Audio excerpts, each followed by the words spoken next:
one or more persons jointly or severally in whom is vested all or part of the legal title to the property or a part of the beneficial ownership and a right to present use and enjoyment of the premises. Owner includes, but is not limited to, a mortgagee in possession. Person means an individual or organization. Premises means a dwelling unit and the structure of which it is a part and of facilities and appurtenances therein and grounds, areas, and facilities held out for the use of tenants generally or whose use is promised to the tenant. Rent means the consideration payable for the use of the premises, including late charges, whether payable in lump sum or periodic payments, excluding security deposits or other charges. Rental agreement means all agreements, written or oral, and valid rules adopted under this article embodying the terms and conditions concerning the use and occupancy of a dwelling unit and premises. Rental housing unit is defined in the same way as dwelling unit in this section. Such terms include, but are not limited to, a manufactured home used as rental and a mobile home used as a rental. The only difference between a dwelling unit that is a rental housing unit is intended to be leased or rented to the occupant. A unit shall not be deemed a rental housing unit for purposes of this chapter if the owner of record shall provide to the city satisfactory evidence that another person in possession and control of the property has a contractual right to purchase the unit on a date certain for a specified price and is entitled to receive, when the purchase price is paid, a warranty deed if the unit is real property, or a bill of sale if the unit is a manufactured home or mobile home. Satisfactory evidence for manufactured or mobile home shall be made with a purchase plan with a promissory note or a UCC filing showing an article of security interest. Satisfactory evidence for real property shall include a valid and enforceable written contract filed in the deed of records of the Jefferson County Circuit Clerk, which should contain the following provisions. Number one, a term for payment or escrow of taxes and assessments levied against the real property. Two, a term for payment of property insurance covering loss or damage to the improvements on the property. Three, a term stating that the buyer is responsible for any and all repairs and maintenance necessary to maintain the structure and the premises in compliance with this code. Four, in a lease with option to purchase arrangement, the buyer or optionee pays the sale or option upfront and upfront reasonable option consideration at the beginning of the contract, which is applied toward the purchase price in the event the option is exercised, and that a portion of the rent during the term of the lease is applied toward the purchase price if the option is exercised. Single-family residence means a structure maintained and used as a single dwelling unit. Notwithstanding that a dwelling unit shares one or more walls with another dwelling unit, it is a single-family residence if it has direct access to a street or thoroughfare and shares neither heating facilities, hot water equipment, nor any other essential facility or service with any other dwelling unit.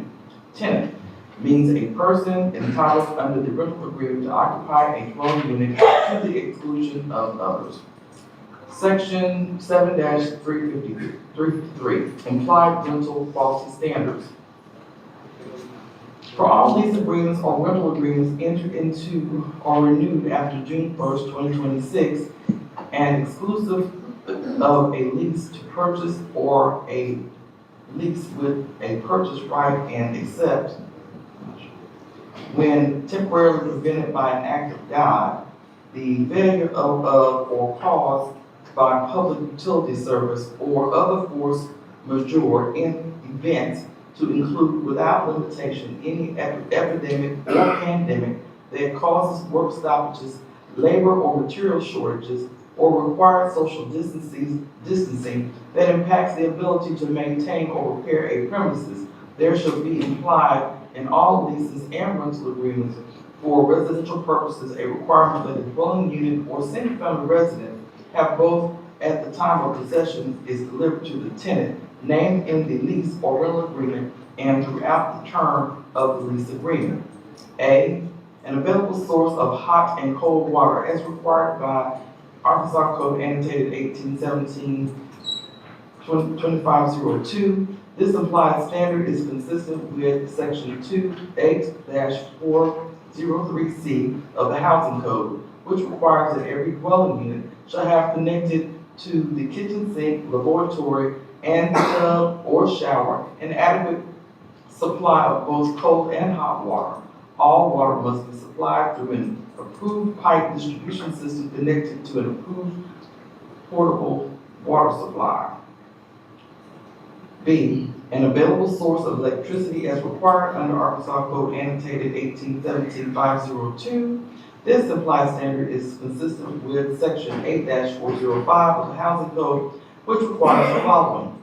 All electrical fixtures, receptacles, equipment, and wiring shall be maintained in a state of good repair, safe, capable of being used and installed and connected to the source of electric power in accordance with the electrical code. 2, where the determination is made upon examination of existing electrical service supply that such service supply is obsolete or is being used in such a manner that would constitute a hazard to the occupants or would otherwise constitute a hazard to life and property, the minimum capacity of the service and the main disconnect switch shall be increased to adequately carry the total load in accordance with the electrical code of the city. I, the minimum capacity of the service and the main disconnect switch shall be sufficient to adequately carry the total load required in accordance with the electrical code. 3, a sanitary sewer system and plumbing that conform to applicable Building and Housing Code 23 codes in existence at the time of installation as required under Arkansas Code annotated 1824 17-1.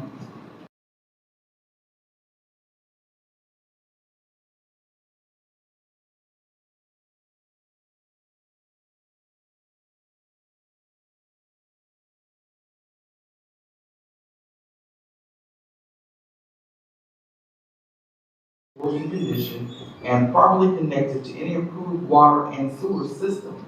Every plumbing fixture and water and waste pipe shall be properly installed and maintained in good sanitary working condition, free from defects, leaks, and obstructions. 4, a functioning roof and building envelope as required under Arkansas Code annotated 1817-31-502.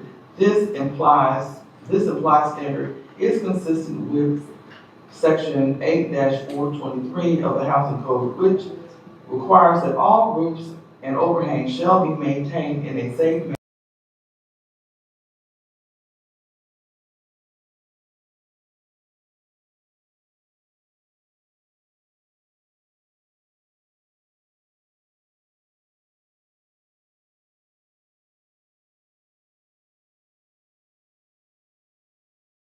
And shall be maintained in a safe at the time the landlord and the tenant enter into the lease agreement as required under Arkansas Code annotated 1817-502.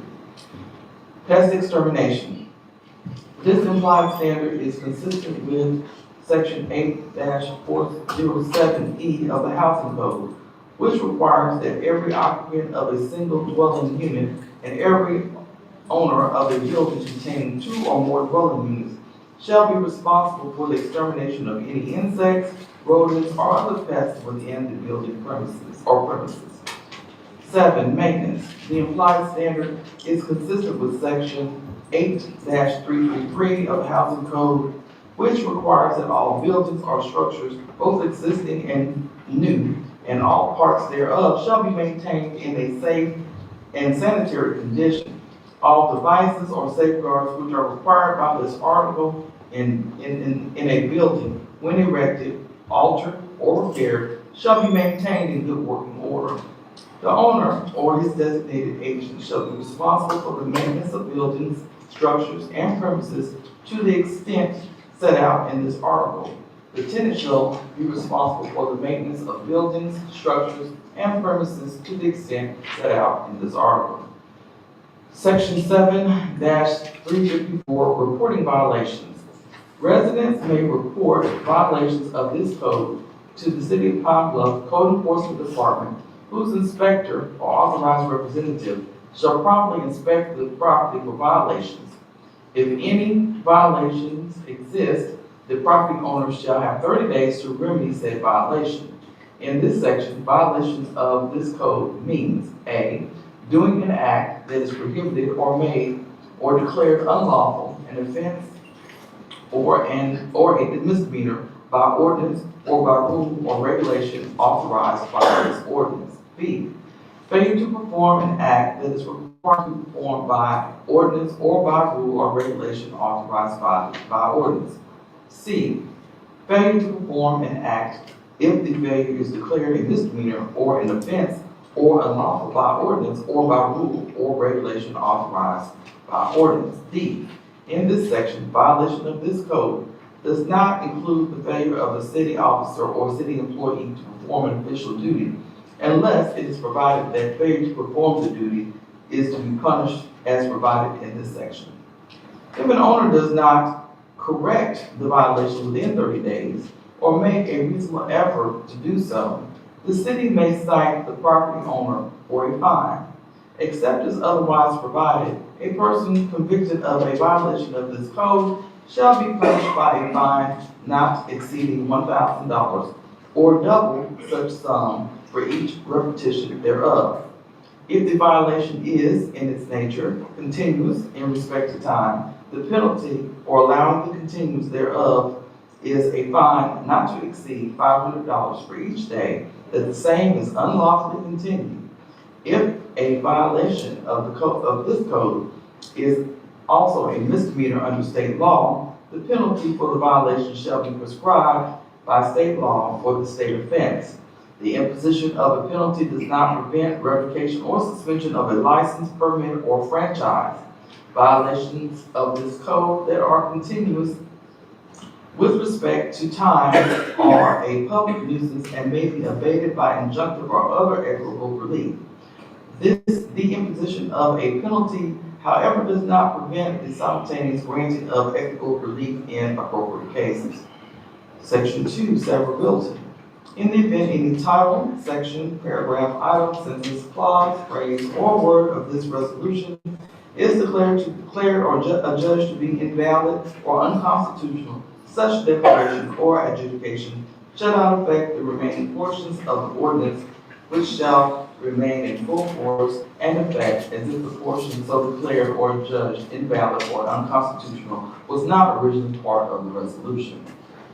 Section 3, repealer. All laws, ordinances, resolutions, or parts of the same that are inconsistent with the provisions of this resolution are hereby repealed to the extent of such inconsistency. Section 4, publication. This ordinance being of a general or permanent nature, the clerk shall ensure is published consistent with Arkansas law. Section 5, effective date. This ordinance shall take effect on the 31st day after its passage. Placed on the calendar. Agenda item number 2, a resolution amending Resolution 3319 and 4717 to remove a property 2407 and 2409 South Cypress Street. Whereas the property referenced below was included in resolution number 3319 and 4717. Now therefore be resolved by the City Council of the City of Pine Bluff, Arkansas, that resolution number 3319 passed on October 18, 2010 is amended as follows on page 3, delete lines 1 through 3 to remove reference to property with street address of 2407 and 2409 South Cypress Street. Their resolution number 4717 passed on September 18, 2023 is amended as follows. On page 3, delete lines 13 through 15 to remove reference to property with a street address of 2407 and 2409 South Cypress Street. The Code Enforcement Department will take steps to file this resolution with the county deed recorder. Move for adoption. Second. It's been moved and seconded that item number, resolution number 2 be adopted. Any discussion? With no discussion, all of those who wish to vote for the adoption of resolution number 2 indicate by saying aye. Aye. Any opposed? Motion passes. Agenda item number 3, a resolution amending resolution number 4936 to remove a property 2101 South Ohio. Whereas the property referenced below was included in resolution number 4936. Now therefore be it resolved by the City Council of the City of Pine Bluff, Arkansas, that resolution number 4936 passed September 15, 2025 is amended as follows. On page 12, delete lines 22 through 24 to remove reference to property with the street address of 2001 South Ohio. The Postal Department will take steps to file this resolution with the Jefferson County deed recorder. Move for adoption. Second. It's been moved and seconded that resolution number 3 be adopted. Any discussion? With no excuse me? What is it? With no discussion, all of those who wish to vote for the adoption of resolution number 3 indicate by saying aye. Aye. Any opposed? Motion passes. Agenda item number 4, a resolution approving the street department installing an angled parking design along the south side of 4th Avenue. Whereas a tenant at 400 Main Street has requested an angled parking design be installed along the south side of 4th Avenue as noted in the attached drawing. And whereas the striping outlining the parking will be paid for by the owner, with the street department responsible for the striping and ordinary maintenance. And whereas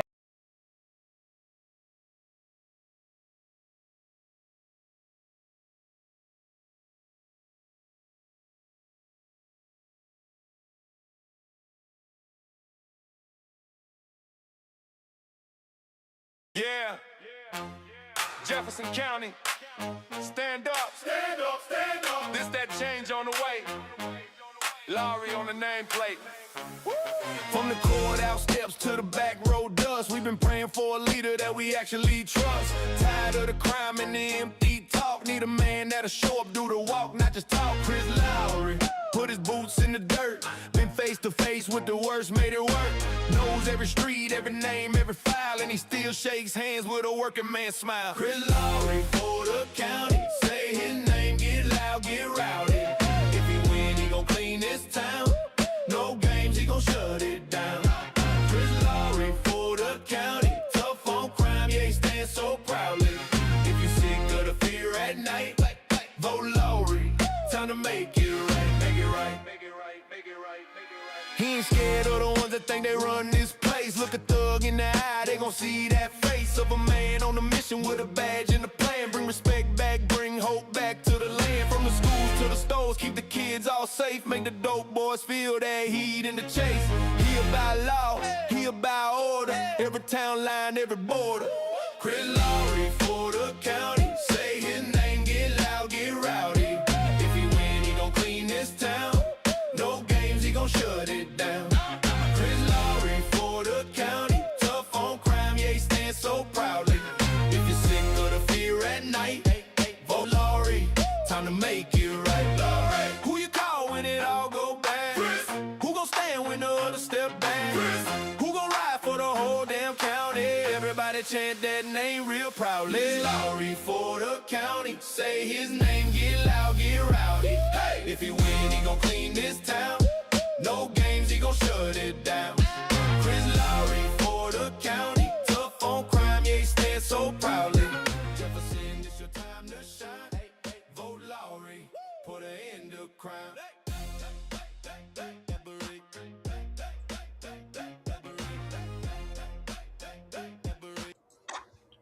Hey, good evening, Jefferson County. This is Chris Lowery, your independent candidate for Jefferson County Sheriff 2026. doing our weekly live at 6:30 to 7:30 on Monday evenings. Welcome on in. Welcome on in. Thank you so much. It has been a great time since last week when I was able to speak with you. I apologize in advance that I wasn't able to be on here last Monday. I had a pre-engagement that I was having to attend with my civilian employer to teach some people some new equipment that we got in to allow for de-escalation techniques and lesser uses of force within the police world. So that was a great deal. They were upgraded some equipment. We were able to go out there and teach all the fellow officers this new equipment. So today's been a phenomenal day. I know I came on here a little early. I was messing around on Facebook and I saw that the Pine Bluff City Council was having their meeting, and I wanted to put that out there in case any of the constituents in Pine Bluff had not seen that they were out there. I just felt like I could share that information and try to be a little transparent and show what's going on around the county. And you can check that out at the Pine Bluff Commercial. That's where I was broadcasting that from. So anyway, let's get into this thing. Come on, ladies and gentlemen, if you would like and share, get some people on here. Hey, Kathy. Hey, Kristen. Appreciate you guys coming on and checking me out every night. Like and share these comments in the comment box. I'm going to also post something right here. If somebody feels inclined, they can. Let me paste this right here.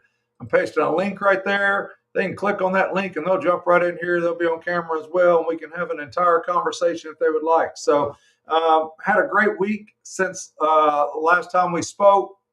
We had went out and did some campaigning all week long. As I stated in my last live, there was no chance to sit back and rest and relax. The primaries are over, the runoffs are over, and now everybody knows the candidate that they are facing in the general election. And I just keep doing what I'm doing because I wasn't in a primary race. And we're just going to keep chugging along, chipping away at this thing and letting people know that Chris Lowery is the change that's needed for Jefferson County.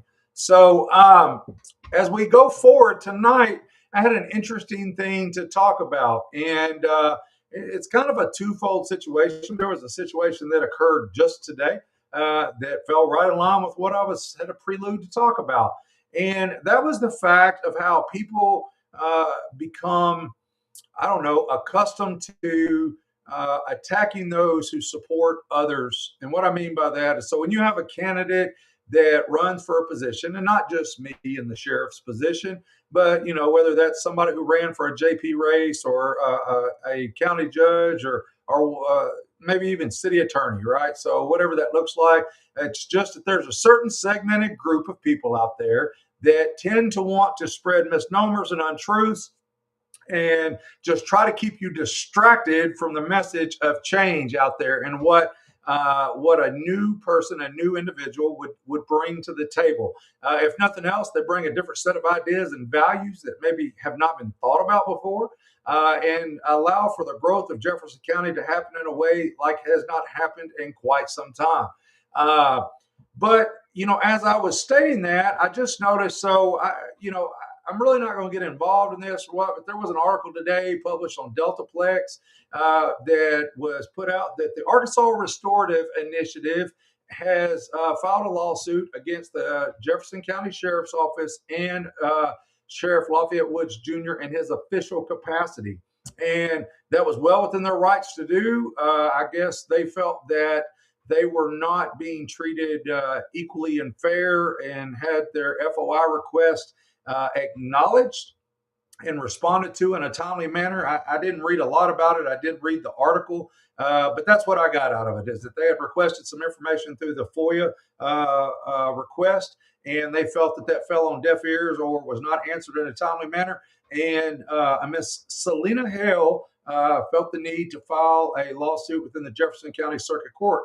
So that's fine, and that's well within her right to do. And I just found it interesting that somebody on Deltaplex decided to push that off on me and try to say that this is Chris Lowery and they're associated with the Arkansas Restorative Initiative. And if this is the types of tricks and tactics that's going to be used, the timing, things like that. And so what I want to set the record clear, right, is Chris Lowery has never filed a lawsuit. Chris Lowery for sheriff has never filed a lawsuit. Chris Lowery is not in collaborative effort with anybody out there within Jefferson County, the state of Arkansas, or what have you. Chris Lowery is out there spreading the word of change and spreading the word of doing better for Jefferson County and bringing out different ideas, philosophies, and principles that we can uphold to lower the crime rate, have a safer, efficient jail, and collaborate and cooperate with our local, state, and federal agencies,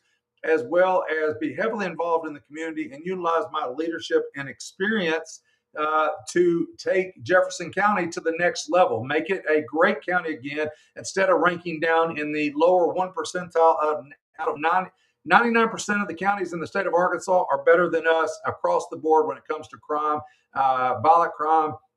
And I just found it interesting as I made a prelude today about how one of the things that I noticed during this 6 months that I've been running for a political office, the sheriff's position in Jefferson County, is the amount of untruths, lies, hate, discontent, misnomers, misdirection that comes out about me personally. And then today on something I 1000% had anything to do with, had any knowledge of.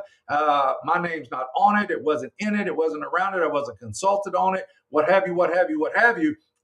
But immediately somebody who was commonly referred to as the sheriff's really good friend decided to make a comment about me and throwing out some remarks about how this was me, this was my campaign, and put my campaign manager's name out there. And I specifically called him and asked those questions. Did the Lowery for Sheriff campaign know about this or have anything to do with this? And it was absolutely a resounding no. So I just want to clear that up. So if you ever have a question about anything about the Chris Lowery for Sheriff campaign, feel free to call Chris Lowery, 870-556-0330. Why don't you stay off social media and quit making remarks that you know nothing about? Plain and simple. It is what it is. I don't begrudge anybody, but I do want people to stick to the facts. Let's not try to keep people distracted and throw out untruths, lies, and falsehoods out there. And as far as the Arkansas Restorative Initiative, I have reviewed their website. I have reviewed their mission statement. I've reviewed what they stand for, and I've had a conversation with some of those individuals involved over there. And I firmly stand by what they're trying to do. And that is simply, they stand on public transparency. They research and document public records investigations, data analysis, and preservation of evidence. Right on their Facebook page, it talks about access without gatekeepers and accountability and escalation, responsible for elevation of verified information to oversight and federal entities. So what they're looking for, and I don't want to speak for them, they can come out here and talk about all they want to, but that's what they stand for. So if their own published works state that that's what their mission is, that's what their job is, and they're requesting freedom of information stuff from any elected official, but in particular the sheriff's office of any county, and to do with detainees and inmates, and they feel like that's unanswered, then shame on you that you chose a organization to battle with, that would cause them to go into file litigation. Now, we let the process go how it goes, and if they win, they win. If the sheriff wins, he wins. It is what it is. I was asked a question earlier how I would handle FOIs, and I said I would follow the law. If the law says I have 3 days to provide it to you, I would do that. I said,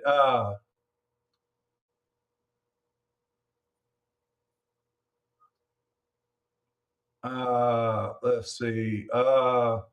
Anyway, I would follow the law, and then I would answer it to best as quickly as possible. Then I would communicate with the person that requested the FOI. Let's see. There's some comment that came in here. Let's see. Someone should care about this. Pine Bluff Lake is where the remains will be found. Look into chief of police at the time.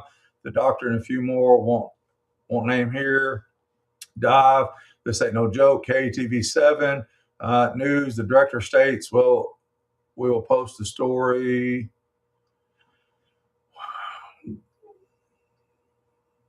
Frankie Bell's remains located. Why would the public not be privy to said findings? If you can post for 30 years asking for help, make the math.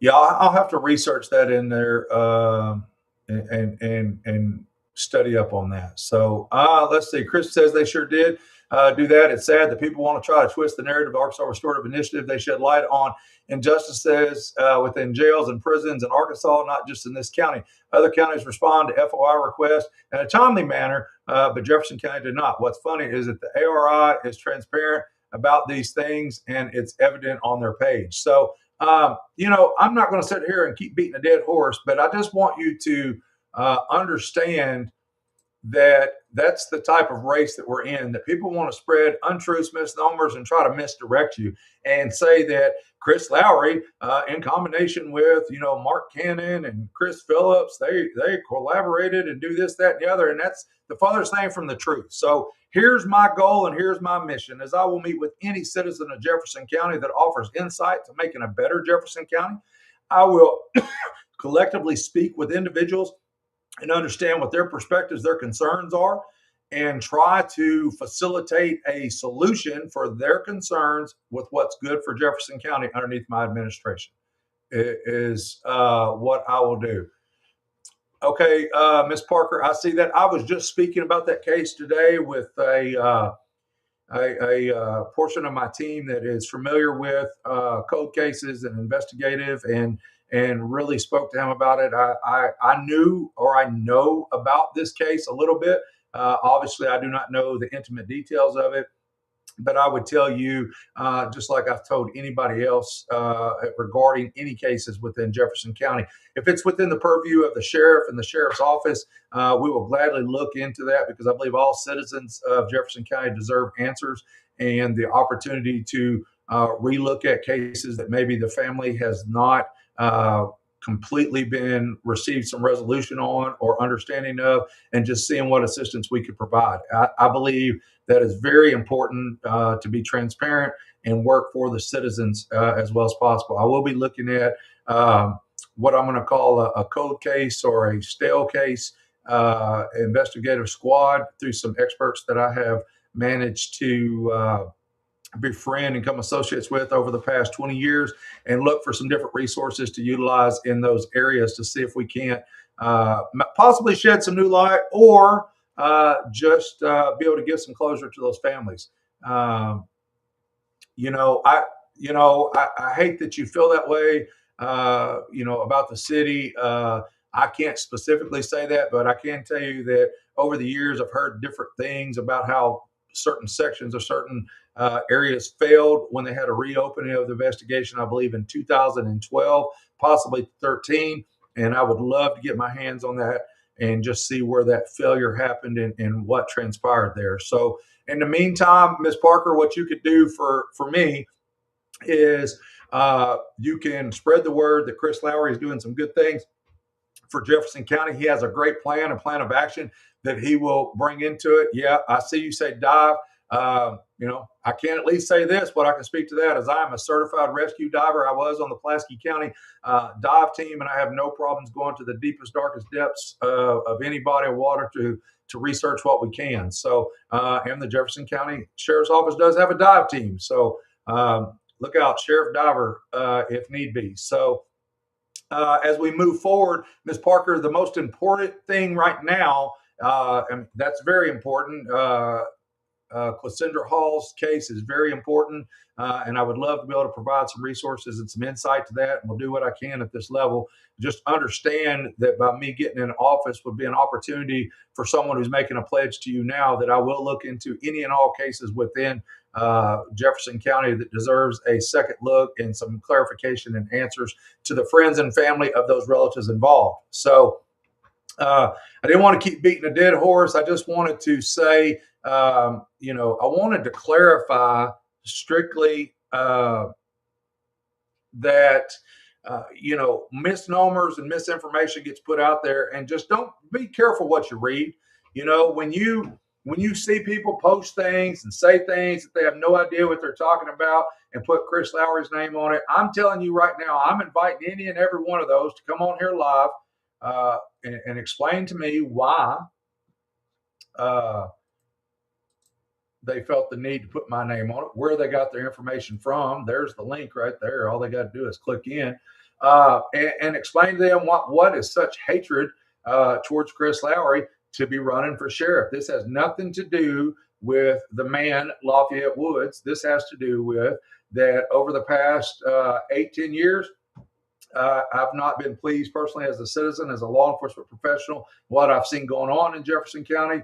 And I thought it was time for change back in 2023. And then the person that I thought was going to be running for office decided not to. And so I decided to put my name in the ring, in the hat for this. And that's just because we have to have change, right? So change is good.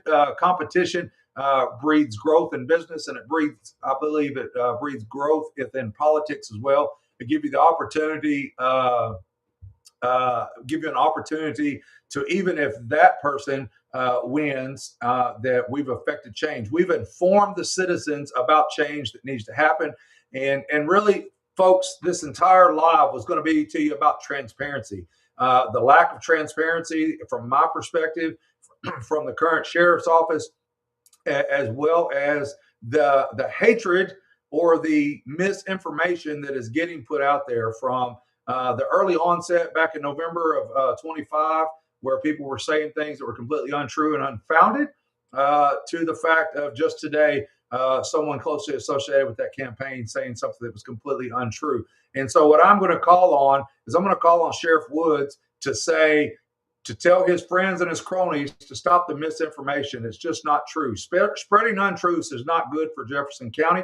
Spreading untruths is not good for us as a citizen, as a community, as a whole. So I vowed from the beginning to not be in a mudslinging contest and not to try to bring this thing to a personal level. But when people start bringing my name up and doing different and saying things that are completely untrue and unrelated, there's no tricks up my sleeve. I'm telling you, I've been completely transparent from the get-go. That my plan is, number one, being tough on crime. Number two is to have a safe, efficient jail where contraband is held accountable. Contraband searches are routinely conducted.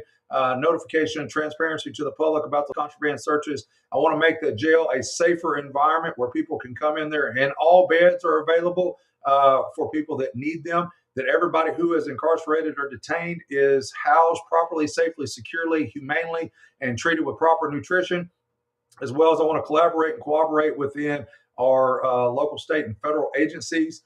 And I want to be heavily involved in the community. And I'm going to provide my sworn and unsworn personnel with the opportunity to get involved within the communities on a duty-related basis, as well as that can grow into an off-duty related basis. And then utilizing my leadership and experience to lead this county into the direction it needs to go. We're headed in a downward trajectory now in Jefferson County, and we've got to change it. So let's see.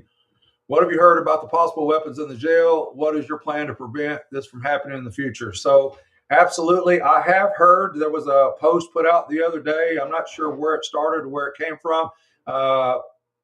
There was a post I saw that talked about the possibility of a gun in the Dub Brazel Detention Center. I think they specifically talked about it was in Misdemeanor Pod 1. But I've also heard about knives being in the jail. So when you say weapon, I'll try to encompass it both with all those. Anything considered a weapon, a club, a knife, a gun, what have you. So what have I heard about the possible? Yes, I've heard that through social media.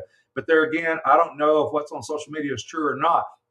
Well, I can tell you that if I was the duly elected sheriff and that allegation was out there, is I would immediately have my staff respond to the jail. We would conduct wall-to-wall, floor-to-ceiling searches of every nook and cranny of that facility and ensure the safety as much as humanly possible as regards to weapons being in the jail. Then we would post those findings for the public to see. We would be transparent about that. We would hit those searches regular and often at unannounced intervals to do our due diligence and our best to catch the weapons as we could. So, but the flip side of that is you're asking me what would I do to prevent this from happening in the future. So immediately upon taking office, I will institute a policy that requires all searches of personnel entering the jail. That includes the sheriff himself. I'm not going to just walk in the jail without being properly searched, and therefore I won't allow anybody else to walk in there without being properly searched. They don't have, to my understanding, they currently do not have in-person visitation. So if there's weapons getting in the jail, they're either getting made in there or they're being brought in by staff or employees or contractors, somebody who has access to the jail. I will tell you that I've been told on multiple occasions now that people that are on community service report to the jail to work off their speeding tickets, fines, and what have you, and they're being allowed access to the jail without being searched. That would be no more under the Lowery administration. Sheriff Lowery would not allow that to happen any longer. I have some experience working in the correction background at the Arkansas Department of Corrections, and I'm telling you that you don't just get to willy-nilly walk into those prisons regardless of who you are. There's accountability, top to bottom, bottom to top.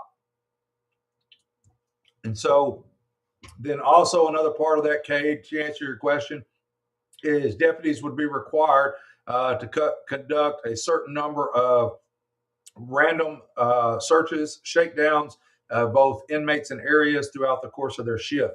So we would be installing metal detectors, work on grants to get cell phone detectors, contraband detectors, hands-on searches, x-ray machines as possible, and then staff manning those positions and conduct searches prior to shift change and anybody entering into the facility. So 100%, that would be part of the process for sure. And then it would be an ever evolving situation that we would definitely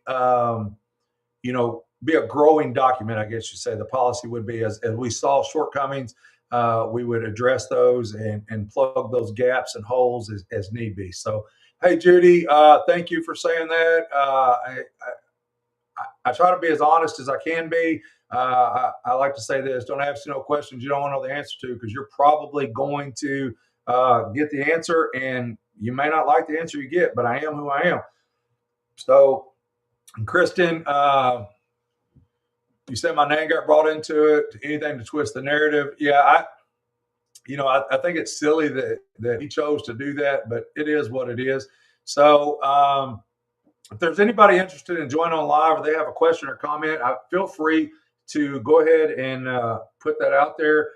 Type the comment in there. You can tag a friend if you want to in this to try to get the viewership up. We're up to 20 right now.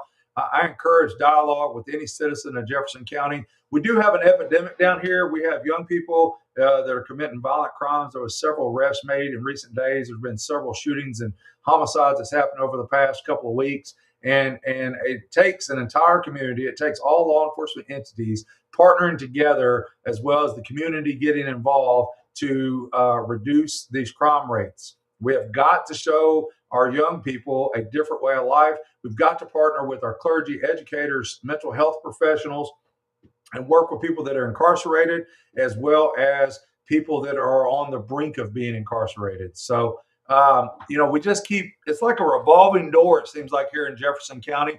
I was looking the other day, I was researching on the jail log and just did some quick internet searches about a particular name of somebody who's been incarcerated 3 separate times on the charge of capital murder since 2019. Absolutely ridiculous. I don't know where we're failing at. I'm not in the investigative process. I'm not in the prosecutorial process. I'm not in the judge or the jury pool of this. But I would tell you that if in Jefferson County since 2019 that we've had 3 known bodies and you've been locked up 3 different times and still not a convicted felon, we got a problem, ladies and gentlemen, and we got a problem that needs to be fixed now. That means stepping outside of your normal comfort zone, stepping outside of your normal way of thinking, stepping outside of your box, from police departments to sheriff's offices to elected officials to mayors to county judges, sheriffs, and let's all collaborate together to fix this problem in Jefferson County. Let's bring in all the partnerships amongst the community and reach outside of our county to get those resources here. And I don't have all the answers, but I tell you, we got to do something. So Kate says, when I worked for ADC, ACC, every guard had to do a minimum of 3 separate random bed bunk pod searches per shift to include the segregation officer. Yeah, Kate, that's kind of what I'm talking about. Something along those lines is, human nature. People can be lazy by nature. And so if you give them clear, distinct guidance and clear, distinct direction on what's expected of them on their shift, not only are they responsible for care, custody, control, and security of inmates. I mean, some people say that it's easy. You came to work and there's 240, you go home, there's 240, but they all need to be alive and breathing, fed, taken care of, accounted for, and cared for. But part of that is exactly what you just talked about, is that you do random searches of areas, random searches of personal effects to ensure the safety and security of those in there. Because here's what I would like to think. There's one guy out there that I see on different social media that post comments. It always seems to be on the negative side of things, that talks about people that go to jail deserve no rights and all that. And I'm going to call bull on that. They are still citizens. They are still entitled to certain constitutional amendments. And just because they had a slip up in their life doesn't mean that we throw them away, that we don't have care, custody, and control over them, provide them with opportunities. If your mentality is like that, I want you to look back and think about it and rethink your mindset. If your mother, your daughter, your sister happened to be locked up for a nonviolent crime, something they just inadvertently did, because to commit a crime, you have to have knowingly, purposely, negligently have committed these crimes. And if they got incarcerated, would you want them in a facility and say that all their rights are gone, that they don't have anything? I just think you're wrong for that thinking. Because let's face it, in Jefferson County, you've got a lot of people that have been incarcerated at some point, and everybody deserves a second, a third chance. If you don't believe that, come see me at 6523 Dalloway Road. I routinely hire convicted felons and give them an opportunity to show that they are productive members of society. So I can't think of that guy's name, who he is. I don't want to tag him in here, even if I could. Some comments just don't even deserve acknowledgement, but I want the opportunity to tell that young man he needs to look back at a different way of thinking, right? Just point blank. April says, do Pine Bluff have a curfew set for these kids? It's sad that they can't enjoy an outdoor event because someone may want to pull up with a gun. Yes, there are curfew violations, or there's curfew hours. You're drawing from my memory right there. I got it wrote down. I want to say it's 10 on weekdays. It might be 11, and then midnights on weekends. But yes, that is sad that people can't go to these events without having to worry about somebody pulling up with a gun. We have got to do something about the violent crimes and the gun crime that is happening in this area. And it starts with us, ladies and gentlemen. I mean, we can say it starts with the law enforcement community and being tough on crime and enforcing the laws. And I do think that's a certain portion of that. But when I say it starts with us, it starts with you, me, your neighbor to your left, your neighbor to the right, the neighbor across the street. See something, say something. I tell this story often when we talk about my candidacy, about how in November of 24, I worked a shooting incident. And when I talked to neighbors about what they saw, what they heard, and try to gather information to pass on to the detectives, one of the most common threads that I was hearing is, this is normal behavior. This is what we're accustomed to. This happens daily, that type of information. And we've got to quit normalizing this. The old phrases, what was it? Snitches get stitches. But we got to have the citizens stand up, talk to police, tell them what you know. If you see something, say something. It's your community. Please work with law enforcement professionals, work with law enforcement entities, and let's get this crime reduced. We should not lose another soul to random acts of violence, random acts of gun violence. And let's start today. Come out, say something, see something, say something, talk to the police. Make a friend with the police and get to know him or her, whether they're a police officer, a deputy, a sheriff, or a chief of police. Let's do something. This is our community. You hear me refer to the little old lady that lives at 16th and Cherry, and that references just somebody who can't afford to move or doesn't want to move. Either way, they become a prisoner in their own home. We have got to stop that. We've got to stop this from being a county where people want to leave. Just 2 days ago, I was in the Dalloway area collecting signatures for my petition, and I approached a man about obtaining his signature, and I do it just like this. I'm like, "Hey, sir, you're a registered voter in Jefferson County. The only thing good about Jefferson County is when you see it in the rearview mirror moving out of it." And that's the mentality of people here. And we got to change that. Now, me and this gentleman had a long conversation after he completed his grocery shopping, and I think I made some headway with him. I really do. He signed my petition. He believes that change is possible and change needs to happen within Jefferson County. And but that's what it's going to take. Stand on what you believe in. Stand on business that you believe Jefferson County, and do your part. This is an entire collaborative effort, ladies and gentlemen. Anyway, Kathy said she spoke with a lady today that her job takes her out driving late at night, and she's becoming more afraid to do so. Do you have anything to suggest that would help her feel more comfortable?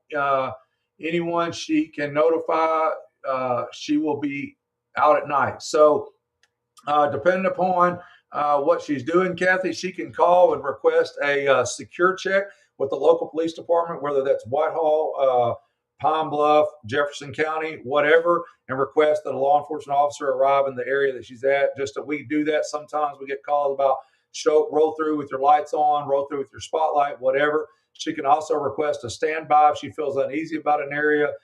She could also notify, the police department that she's going to be in an area. Notify her loved ones that she's going to be in an area. For that matter, if you know her, here's my phone number, 870-556-0330. 870-556-0330.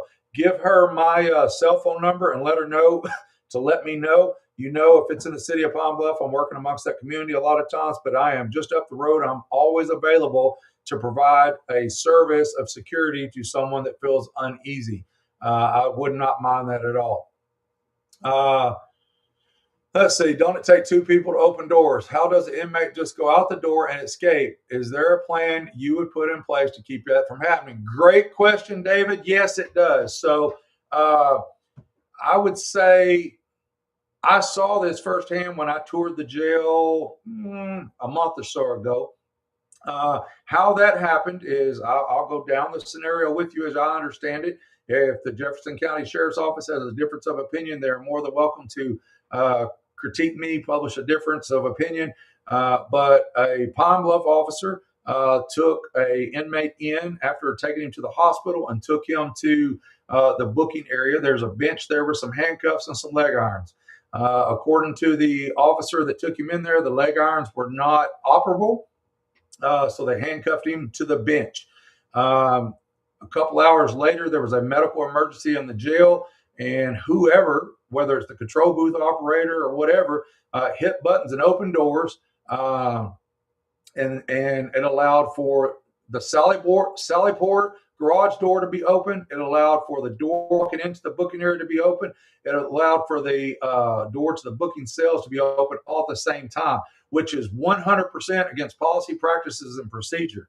So the plan that I have in place, not only will that be written in big, bold letters, and I will be working with entities that can work on those automatic doors and locks to see if there's a way to ensure that cannot happen without a mechanical or a key override. So there is no accidental, I hit this button and this button, because there's no reason for that to ever happen, specifically without no deputy in place. And I say that because when I toured the jail, I saw that happen firsthand. I was standing right there in Sallyport, and the lieutenant that was on duty called for the Sallyport to open. Both the booking area, the Sallyport door, and the Sallyport garage door are all open at the same time. No armed security there at any point in case an inmate would have ran out. So yes, I do have plans, procedures, and notes for this to ensure this can't happen going forward. So yes, David, that was a great question. Wasn't a lot of insight put out on that, but that is how that happened underneath what my understanding is. Kristen, yes, we do have to get this county cleaned up. What are your thoughts on statements when someone says crime happens everywhere when it comes to solutions that occur in Jefferson County? I think that's a cop out, Selena. Yes, crime happens everywhere. Yes, but I'm not concerned as much with what happens in Pulaski County, Saline County, Benton County, Washington County. That's a cop out to say it happens, right? That's just like saying, well, accidents happen, so you shouldn't be careful. You shouldn't wear your seatbelt. You shouldn't have insurance. You have all those things for a reason. Yes, an accident is going to happen. If you drive long enough, you're going to have an accident. And crime does happen, but it's how you deal with that crime. It's how you investigate it to its fullest. It's how you prosecute it to its fullest. It's how you provide services to cut down on recidivism. It's a total approach, a holistic approach. And it is a 100% a cop out to say that crime happens everywhere, because it does. You don't have to tell me that. They don't have to tell you that. We know that crime happens everywhere. But what has happened in this community amongst Jefferson County, friends of elected friends, and accountability has gone out the window, plain and simple. And so now they sit there and say, "Oh, well, crime happens everywhere." Well, that's the wrong approach. You need to pay attention to the crime statistics that happen, have a usable plan to combat that. And that's like saying, don't practice fire safety, houses burn down. To me, that makes no sense, right? So Christian says, I appreciate that highlight, Kevin. Let's get them on here, get them on here, get them on here. We have got to make change. We are just getting going, ladies and gentlemen. We got 6 months of this, and I won't stop once I'm your next sheriff. I live in Jefferson County, so it bothers me that crime is so bad here, and no one is doing much about it currently. So to your point, Kristen, and back to Selena's, when you say it happens everywhere, so not only does it affect, so one of the complaints you heard about and you hear about during this election cycle, this process, what have you, is you heard things talk about roads aren't getting fixed. You talk about infrastructure being dilapidated. You talk about lack of economic development. Well, I am a firm believer that directly is impacted and reflected by our enormous crime rates. The ability, the reputation that we've earned, I believe that it has to do with the inability of our community to get directly involved and leaders from being proactive and reducing this crime. Because if crime goes down, you'll shop here, you'll spend money here, tax base goes up, tax dollars go back into the general fund, roads can get fixed. Other businesses look at us as an opportunity as a community that cost of living is relatively cheap, housing is available, and that we can have an employable force that will come in and make their business thrive. I own a business here, so I completely understand the lack or the reservations of people about opening up a business in this community.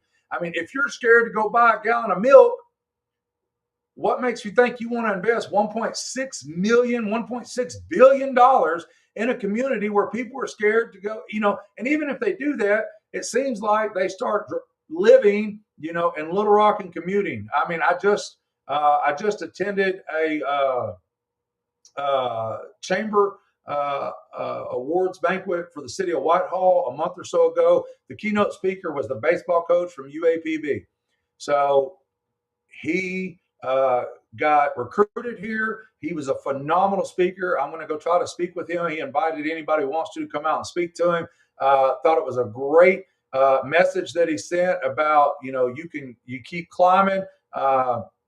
You are where you want to be. Don't be what others think you are. And anyway, he got brought here and got recruited here, but somewhere along the information failed. I don't know if it was crime rates or just a failure to communicate, but they ended up buying a house in Little Rock. So he's commuting from UAPB down here. So he's down here in our community working and teaching or being a coach at UAPB, but living in Little Rock. So what I want to do is be able to convert Jefferson County from a place to leave, like my man told me the other day at Super One Foods there in Dollaway, to a community where people want to come to. When people come here, they're looking for a great value in their home.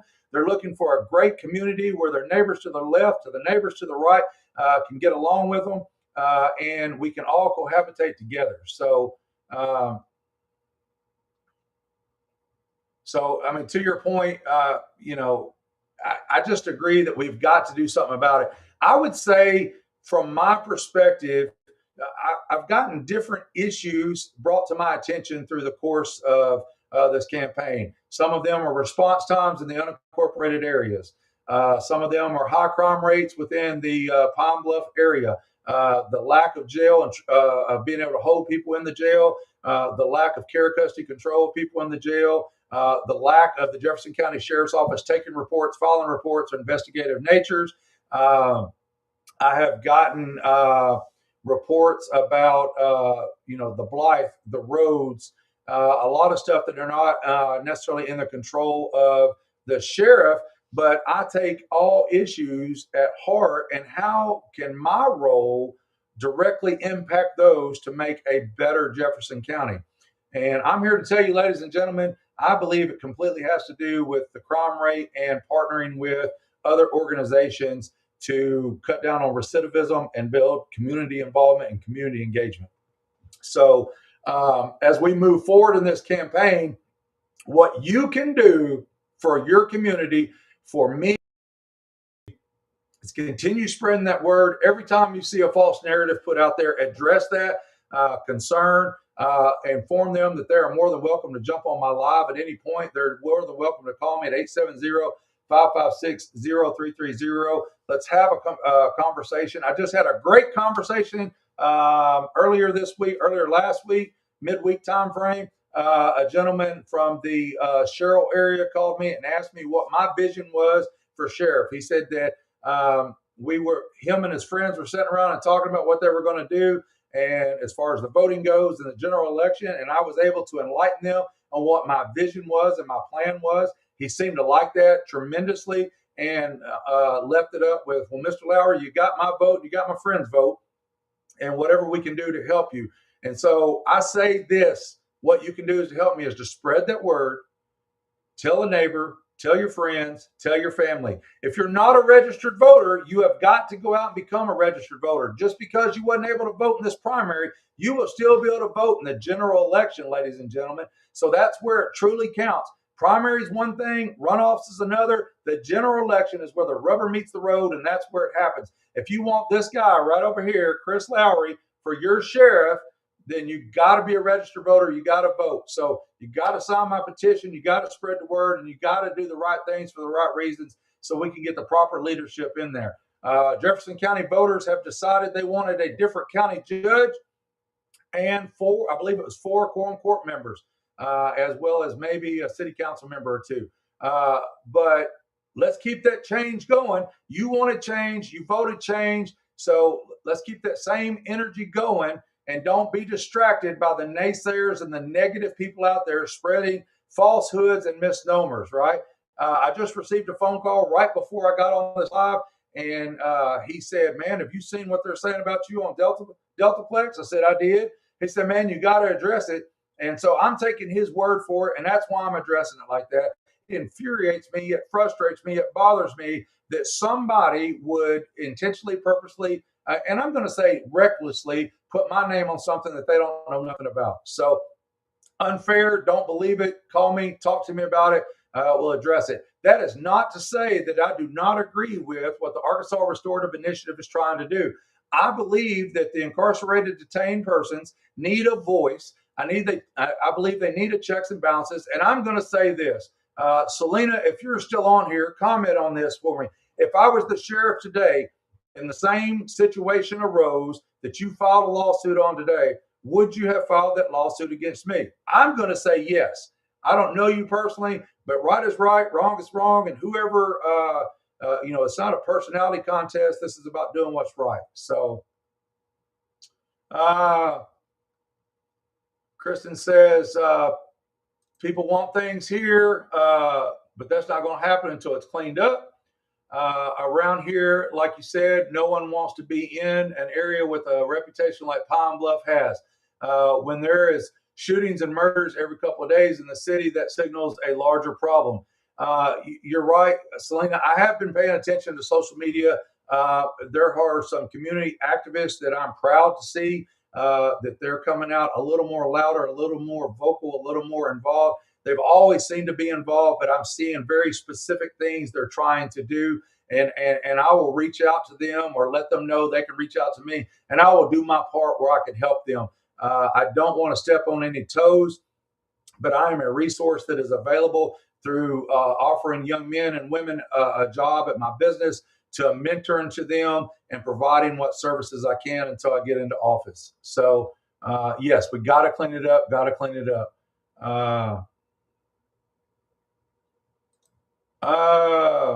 That's the ones twisting narratives, aren't open to conversations. They have present agenda, period. Yes, I agree. Kevin says he did that. I read the same thing. Yes, he did. He had no idea what he was talking about. But Selena, yeah, there you go. This is Selena answering my question. And it says, if you operated similarly to what I have experienced with the FOI inquiry, I would hold you accountable the same way. I am now with the current sheriff. This has been the same within other counties too. Craighead County has shipped me 2 full boxes of data from the FOI inquiry I had with no question. There are huge differences for sure. You know, and I don't, number one, thank you so much, Selena, for holding me accountable. When I'm the sheriff, I want to be held accountable. I want you to come on social media. I want you to call me out. You got my phone number, 870-556-0330. If you feel I'm not working with you, because ladies and gentlemen, let's put it like this. It's as simple as this. Through the Freedom of Information Act, if an individual, resident of Arkansas, proves their residency in Arkansas and applies for information, requests information through the FOI, you're required to fill that within 3 days or a minimal amount of time based off the information that you've requested. You are required to provide that to them at no charge if it is available to them through digital media or for a limited to no cost based on the amount of materials that you are utilizing to get that done. I know my campaign personally experienced where we got a bill for $177,000, I believe it was. And again, I got accused of a lawsuit today when I had nothing to do with it. Back when they gave me the $177,000 bill, or gave my team a $177,000 bill, I said, man, just let it be. Jefferson County has too many lawsuits, and we're not getting involved in the lawsuit game. But I do respect the idea that, Selena, that you put in behind that. I do believe that's within your right to do if you feel like you were done wrongly and you weren't given the opportunity to have those FI requests.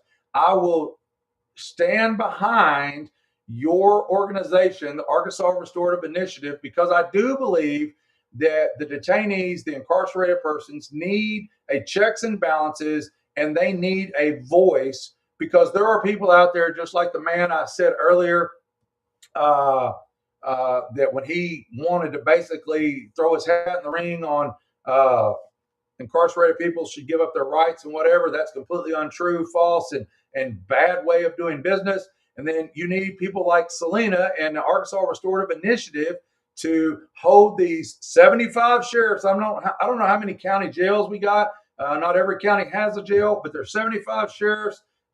There's like 17 or 18 prisons, and there's probably a few city jails. So I would say that we need a checks and balances with people like the Arkansas Restorative Initiative and Selena Hill to hold those people accountable. I don't understand what the freaking problem is about being held accountable. I don't know why you would be mad about that, right? So it would be literally as simple as this. If somebody asks me for something and I can't feel it, I'm going to look, why can't I feel it? Is it an open investigation? Is it going to hinder my investigation? Is it going to cause problems by me releasing this information that are not legally bound for me to do? If so, I will call the requested party and have a conversation. I did that with Saline County Sheriff's Office. We requested a lot of information because we wanted comparables for a like-sized jail in the like-sized area to the Dub Brazel Detention Center. And immediately I received a telephone call that said, hey, this information you're looking for, will this suffice? How will this work?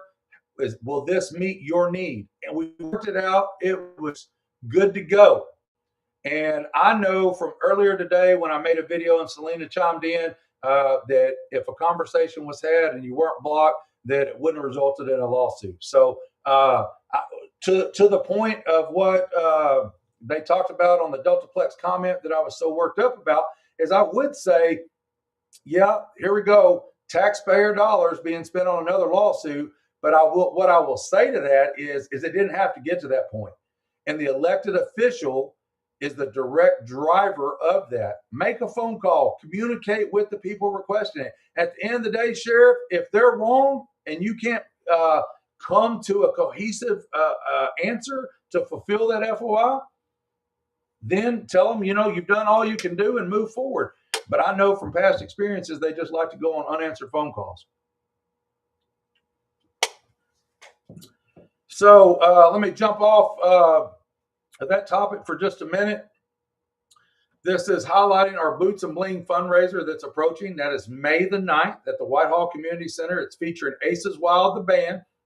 I'm asking all of my followers, please purchase a ticket to this. You can do it at the Lowery, forsheriff.com/donate, or you can call me at 870-556-0330. We are selling tickets now. We are selling tables. They're $100 per ticket and $1,000 per table. Several you can go in together and buy a table, bring a friend. Food and drink is included in this. It's going to be a great opportunity to socialize with your community, have some dancing, some music, and just a great event at the Whitehall Community Center. So I solidified the caterer on that today. Saw some pictures of what we will be looking forward to. It's just going to be a great event, and it's looking for an opportunity to just mingle with our community, hear the message, and relax and have a good time for the night. That's going to be May the 9th, 6:30 at the Whitehall Community Center. And every citizen of Jefferson County is invited to this. If you can't afford a ticket, let me know. The purpose of this is to raise funds for this campaign. So I would appreciate if you can do it. But if you can't, reach out to me. I have a pretty kind heart. We'll figure out a way to make it happen. I'm sure I got some people out there that have bought some tables that would be willing to hand you a ticket and let you sit at their table. So come on out. Come on out and enjoy a great time. Again, that's May the 9th. That's Boots and Bling at the Whitehall Community Center. We got our tickets posted right there. That's where you can buy them at the Lowery for Sheriff. It's featuring Aces Wild. Come on out, come on out, come on out. It's going to be a great time. Tag your friends, tag your neighbors. Everybody deserves a good night out. Some of you husbands out there, this is the day before Mother's Day. Some of you children out there, buy your mom and dad a ticket to come to this. It'd be a great event, great night out. It's held right here locally in Jefferson County. It's going to be a party type atmosphere, and it'll be a great event. And nowhere else can you go for that amount of money and have a good meal, drinks, dancing, socialization, and have a good time. Heck, if you go out to the Saracen Casino, you're going to spend a lot more money than that, I guarantee you. So Kevin says if you're doing your job, you should have no problem showing it on paper. Agreed. I couldn't say it any better than that, Kevin. The lack of information flow has been tough in this. I don't understand why. I'm not in the seat right now, but I do believe that transparency or the lack of transparency leads to criticism and skepticism amongst your constituents and your voters.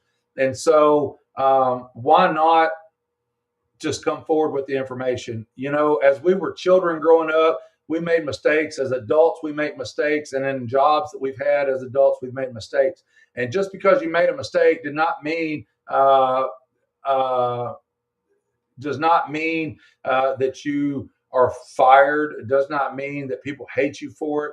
You just own your mistakes. You own the error of your way, and you do different next time, right? And so that's all this FOI is about, is making sure the job is being done correctly, and then looks to be a way to hold individuals accountable and transparent. So let's see. Lisa says, "Hey, Chris, it's me, Lisa. I really need to get on the job thing, so please let me know something on it." Hey, Lisa, if you're on here, yeah, you can come by 6523 Dalloway Road. Come on by 6523 Dalloway Road. That's Diamond State Canine. If I'm not there, see Kathy or Devin. They will get you set up. And yes, we got you taken care of. Come by and check that out. What she's talking about is I'm looking for any of my followers to come on out and help get more signatures, because just like with anything else, we're not really trusting all parts of the puzzle of this campaign. We are collecting 550 signatures to be on the independent candidate as an independent candidate for the general election, and we're collecting over 1,000 to give the county clerk's office an opportunity to count up to 1,000 and not look for a reason to disqualify us. So that's what she's talking about. Wesley says, if Jefferson County doesn't elect you, they're going to be in trouble. Saddens me to see my home county is in such bad shape. Wesley, I thank you for that. Those type of sentiments and comments are very humbling. I appreciate that so much. I know you still have friends. I know you still have family down here. Spread the word. We got to have registered voters. We got to have huge turnout vote. Historically in a midterm election, there's not been a huge turnout. It's around 17,000 people. This last primary, there was 7,900 showed up in the primary, and then the runoff was just under 4,000. So there's 37,000 registered voters in Jefferson County. We need to increase that to 40 plus thousand, and we need to get all of them to come out and do their civic duty and vote. So, tag,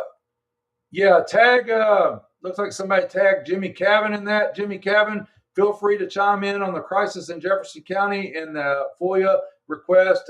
See if you could assist Arkansas Restorative Initiative and give them some guidance on whatever issues they're having. You seem to be an expert at filing the FOIAs and know how to follow that. So I've seen you for some years on social media, and you seem to be somebody who fights that good fight, which is what Chris Lowery is trying to do as the next sheriff of Jefferson County, is to protect and serve the citizens of Jefferson County. So appreciate somebody tagging him. Aces Wild, come on, Jefferson County, let's have a party. Chris is the real deal. We're going to bring it. Hey, appreciate that, Aces Wild. That's a great band. They have agreed to come out and host this event and play some of their great music for us. I've had the opportunity to be around them a couple of times, 3 years running now, and just a great group of guys. Paul over there, I really enjoy the organization and skill set he brings, and I appreciate the support and their willingness to come to my fundraiser and make this a great event. So come on out May 9th. Appreciate you so much, Aces Wild. Anytime they're local, you should go check them out. They're superior to any other band that I've seen in recent years. So, Mark,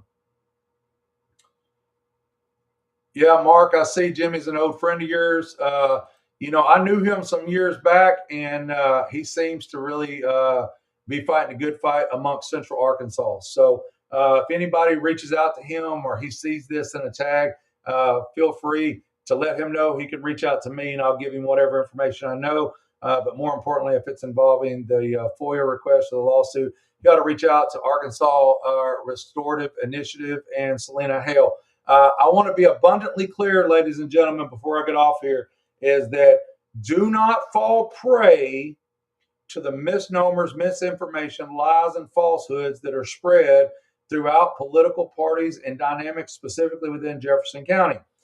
If you have a question, feel free to call me, message me, have me come see you, sit down, whatever that looks like, and you get the answer that you feel like is needed. If it's something somebody's saying about me or something I'm involved in, and you want to question that before you chime in like half a dozen other people did and believe something they read just because it was written by one person, please encourage you to reach out to me and get the information for yourself. You can reach out to Selena Hale on this specific incident. You can reach out to Arkansas Restorative Initiative. You can go to the county clerk's office. I will tell you that my name is not on it anywhere. I had no knowledge of it even going to be filed. The best knowledge that I had for it is approximately 30 minutes before it was filed. I was given information that they were going to be filing it, but that ain't got nothing to do with me. No request of me. Again, we're not in partnership with the Arkansas Restorative Initiative. I believe she respects the stance that I have as a candidate for sheriff of Jefferson County, and I definitely respect their program and what they stand for and fighting for the rights of the underprivileged and detainees and incarcerated persons, because that is a huge population in Arkansas. Selena, if you're still on here, how many people are incarcerated counting jails and prisons in the state of Arkansas. I believe it's going to be over 20,000, 21,000, something like that. If you know that answer, so that, that's the size of a medium-sized city. So they need somebody on their side, voice of reason, checks and balances, and I have zero problems with them at all. Selena, Kristen, if you're still on here, and if y'all know the answer to that, I would love to see it. I probably could quick Google search it. I just want to see if y'all were on there to interact with that, possibly. It's more than that, Kristen says. Let me check that out. Let's see. I'll do a quick internet search. Total incarcerated.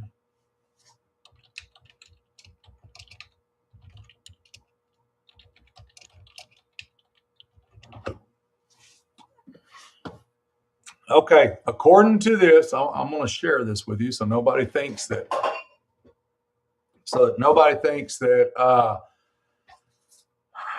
I'm making this stuff up. Hang on a second. It takes me a second. Share screen. That's that. Come back to here. Add to screen. So according to a quick Google search, it says that there is approximately 27,000 individuals incarcerated, approximately 912 individuals per 100,000 residents, ranking third nationally. This translates to about 27,000 individuals incarcerated across federal and state prisons, as well as local jails. The state's reliance on incarceration is significant, with a substantial portion of the population under supervision, including those on probation and parole. So as I read that, just a quick Google search shows me that there's approximately 27,000 people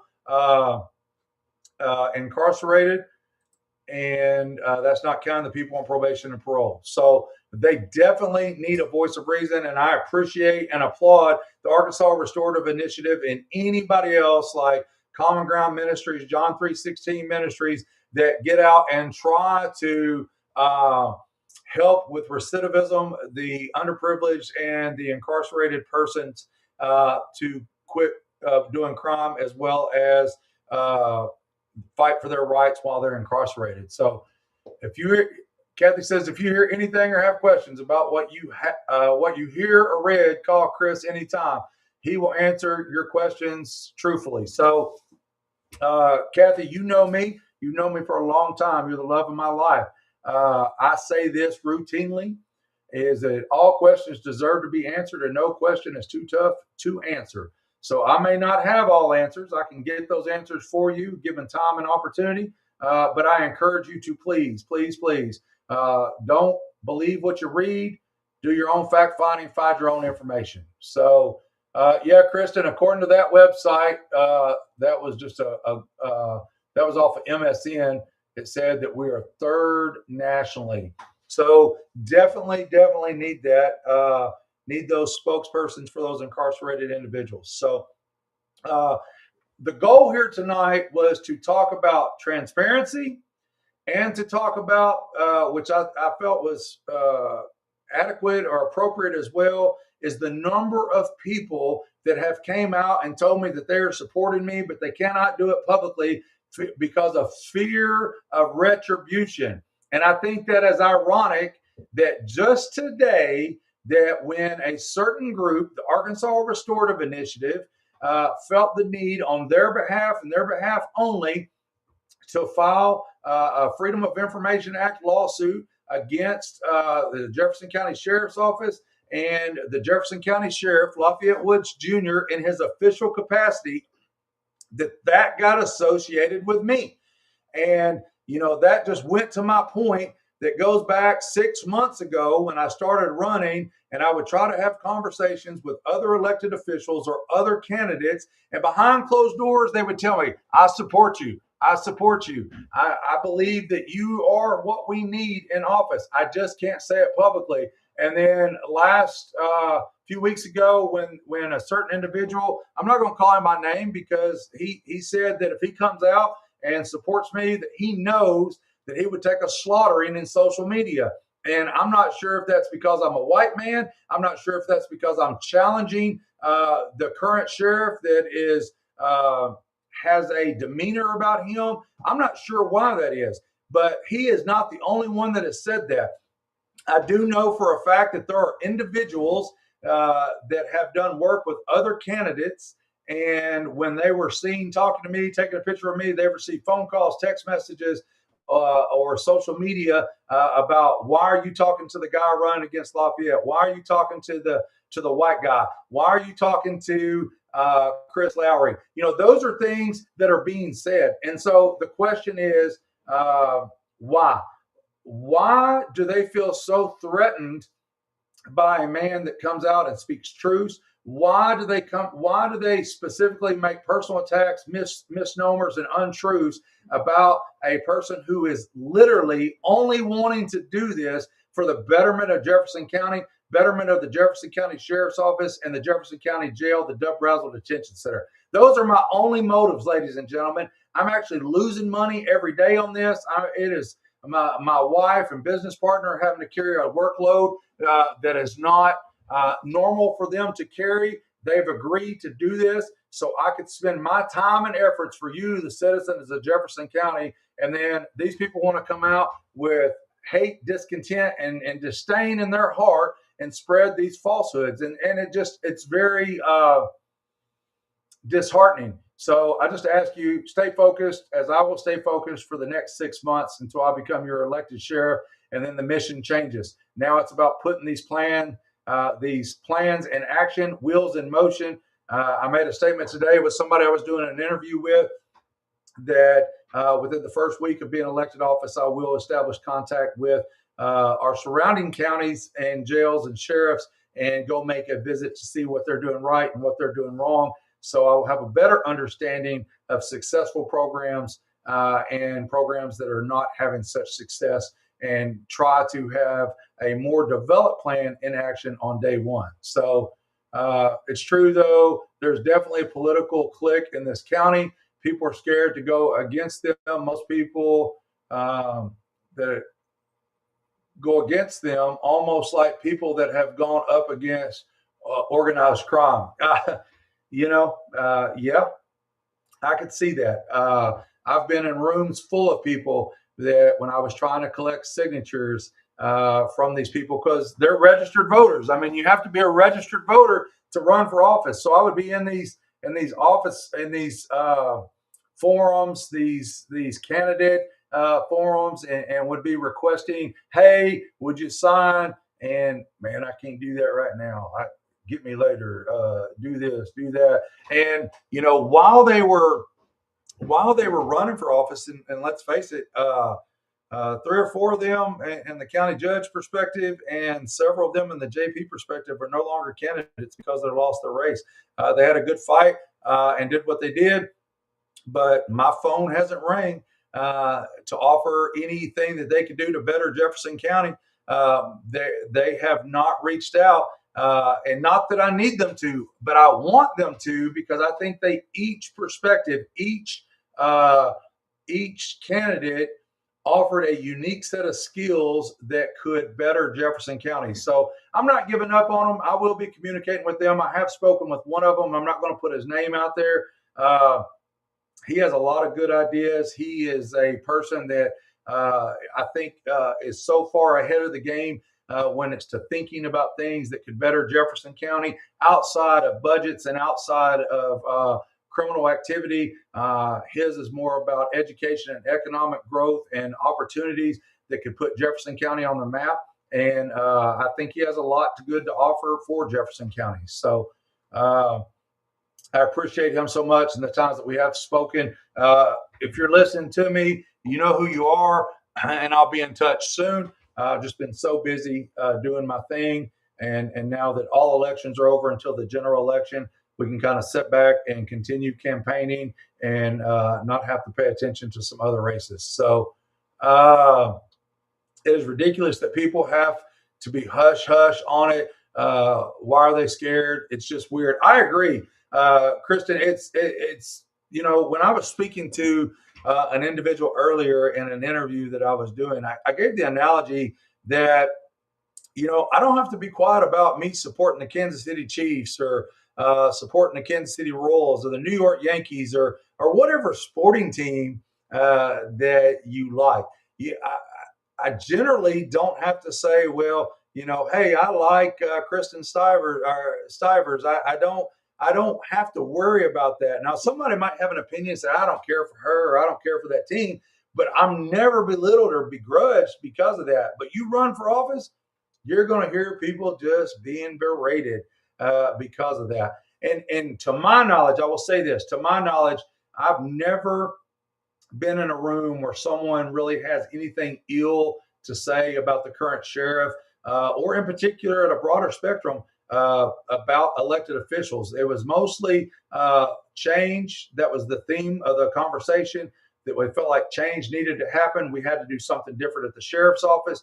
People were saying they had to do something different at the county judge level and at the justice of the peace level. And so I think the voters have spoke during the primary election, and now we're focused on the general election. So I agree with you, Kristen. It's worse in Jefferson County. I've never been heavily involved in politics. I've always voted since I was 18 years old. I'm currently 52 years old, and I believe I've voted in every presidential election and probably midterm since I was able to vote. A lot of times that was through an absentee ballot through my military service, and I would be taken around the world or different states. But I would agree that based off of people I've spoken with, that we experience a lot of uniqueness to Jefferson County when it comes to politics. So I asked a person who was running, let's see, Kathy says, I asked a person who was running for a position to sign your petition and to say it was okay for Chris to be on the ballot. And he said no. I asked, why does he not believe in the process? And he said, I have my reasons. And this was a candidate. Why would he not believe in the government process? Ladies and gentlemen, what she's talking about, I'm not going to put the JP's name on there, but it was a JP. I was there that night. It was at the incubator. It was a forum that was put together by myself and Mr. Jihad Muhammad to allow for anybody running for an elected office as an opportunity to participate in a forum. And I overheard this conversation. And the process is this. What she's talking about is if you run as an independent, which is what I'm running as, I don't claim political party as far as Republican or Democrat goes. I'm a registered independent, nonpartisan.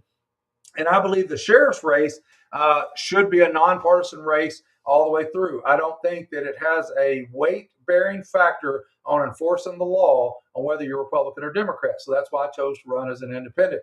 But this individual actually said that he has his reasons for not signing it. And that therefore, in my opinion, and I think in Kathy's opinion, he didn't believe in the process. So that is what it is. I don't believe one signature will prevent me from being on the ballot. Again, we have over 550 validated signatures, thanks to you, the citizens. But I am asking anybody and everybody that's willing to and able to come out, grab some sheets, go get me 10 signatures. Go get 10 additional signatures. If you 13 people that are currently on this live can go get 10 registered voter signatures, that's going to give me an additional 130 and allow for me to go ahead and get these signatures turned in here real soon without any worries that there might be some shenanigans pulled. So anyway, I think I've been on here for a little over an hour. I've appreciated you guys so much for tuning in as always. We just try to get our message out there. And tonight, I want to drive home the fact of transparency is key. It'll be key when I'm in office. Already have plans in motion to make the sheriff's office a lot more transparent by utilizing the website for documentation there's routinely requests for, such as reports, stats, crime stat data, so forth, and make that accessible to the person requesting that with much ease. And then the other part of that was the amount of hate or discontent and misdirection that happens when someone challenges a position. I find it not funny, but just funny, ironic. I think it's crazy that him and I both, and regardless of who wins, he wants good for Jefferson County. I want better for Jefferson County. And we could collaborate together. I've said it before. I'll say it again. If God willing that I win this race, the man has 20 years of experience at the Jefferson County Sheriff's Office. I will want to have conversations and pick his brains and utilize his set of skills that are good for Jefferson County and improve on what needs improvement on. So that's my goal there. It's not personal, but some people tend to make it personal. And just remember the source, consider the source, and consider the root of the issues that have been brought about amongst Jefferson County and where those come from. So it doesn't take long to figure that out. When certain names are applied to certain statements, content, and information push, just know that the narrative is being pushed in a very specific direction for a very specific reason. And understand that I am free and an open book. Call me 870-556-0330.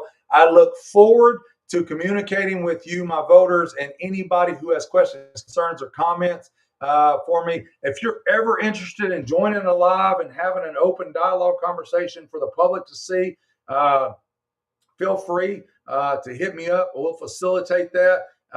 It's easy for me to do, to put a link out there for you to click on, and that'll bring you right in here. And you can tell your story, your truth, your wants, needs, and desires for Jefferson County. You can talk about your experiences with the Jefferson County Sheriff's Offices. You can talk to your experiences with the Jefferson County elected officials and spread your story for people to hear. So as we move forward in this week, I will be out campaigning for the rest of this week. We got some things coming up. We got some new reels, some new content that's coming out. Great interview was conducted today. Look forward to that. While I have 18 people there, let me ask you a question. I want to play this for a second. I want to know, give me a thumbs up if you guys like this song. Jefferson County. I love it. I love it. I love it. This that change on the way. Lowery on the nameplate. From the courthouse steps to the back road dust, we've been praying for a leader that we actually trust. Tired of the crime and the empty talk. Need a man that'll show up, do the walk, not just talk. Chris Lowery put his boots in the dirt. Been face to face with the worst, made it work. Knows every street, every name, every file, and he still shakes hands with a working man smile. Chris Lowery for the county. Say his name, get loud, get rowdy. If he win, he gon' clean this town. No games, he gon' shut it down. Chris Lowery for the county. Tough on crime, yeah, he stands so proudly. If you sick of the fear at night, vote Lowery. Time to make it right, make it right, make it right, make it right, make it right. He ain't scared of the ones that think they run this place. Look a thug in the eye, they gon' see that face. Of a man on a mission with a badge and a plan. Bring respect back, bring hope back to the land. From the schools to the stores, keep the kids all safe. Make the dope boys feel that heat in the chase. He about law, he about order. Every town line, every border. Chris Lowery for the county. Say his name, get loud, get rowdy. If he win, he gon' clean this town. No games, he gon' shut it down. Chris Lowery for the county. Tough on crime, yeah, he stands so proudly. If you're sick of the fear at night, vote Lowery. Time to make it right, Lowery. Who you call when it all go bad? Chris. Who gon' stand when the others step back? Chris. Who gon' ride for the whole damn county? Everybody chant that name real proudly. Lowery for the county. Say his name, get loud, get rowdy. Hey. If he win, he gon' clean this town. No games, he gon' shut it down. Chris Lowery for the county. Tough on crime, yeah, he stands so proudly. Jefferson, it's your time to shine. Vote Lowery. Hey, ladies and gentlemen, this is going to conclude the Monday Night Live, where I try to go live every week at 6:30 to 7:30. We talked about some transparency and the issues going on within Jefferson County. So I played that song for you because I had a friend of mine, and he made that for me. I really liked it. I thought it said some good stuff. It really tells a story about what I'm standing on business and what I want to do for Jefferson County. So I appreciate each and every one of you. Remember the fundraiser coming up May the 9th. Remember that I need signatures on my petition. If you've not had an opportunity to sign that petition yet, please come by Diamond State Canine at 6523 Dalloway Road. Get that petition signed and filled out for me, and just add another name to the list. If you're interested and available to do that, you know what? I got one more thing I need to hold on. This QR code right here, you 14 people that are on there, do me a favor, pull out your phone. If you're watching on your phone, screenshot this. I want you to take this QR code, and that's going to take you to the Commit to Vote for Lowery. What this is going to do is take you to my website. You're going to complete a form that says, I'm committing today to vote for change. I am committing to vote for Chris Lowery. I am committing that my vote will be going for Chris Lowery for Jefferson County Sheriff in the general election, November 2026. And this way we can start seeing who is actually voting for us. If you're a registered voter, go do this. If you're not a registered voter, go do this and go complete a registration ballot, your voter registration card down at the courthouse tomorrow and get that turned in. So I just want to throw that out there. Screenshot it, tag a friend. If you work somewhere, take this to work. And I know y'all talk about the election, and you talk about Chris Lowery, and you talk about the sheriff's race. Pull your phone out, have them scan it, and commit to vote for me right then. So anyway, come back to you. I appreciate each and every one of you coming on here tonight, asking the questions, sharing the kind words, letting me know your perspectives. Just know that moving forward, Chris Lowery, gloves are off, will be transparent. He will be talking about things, and when his name is mentioned, bringing it to light and holding those accountable that decide to mention my name on untruths, and letting you find out for yourself the reality of the situation.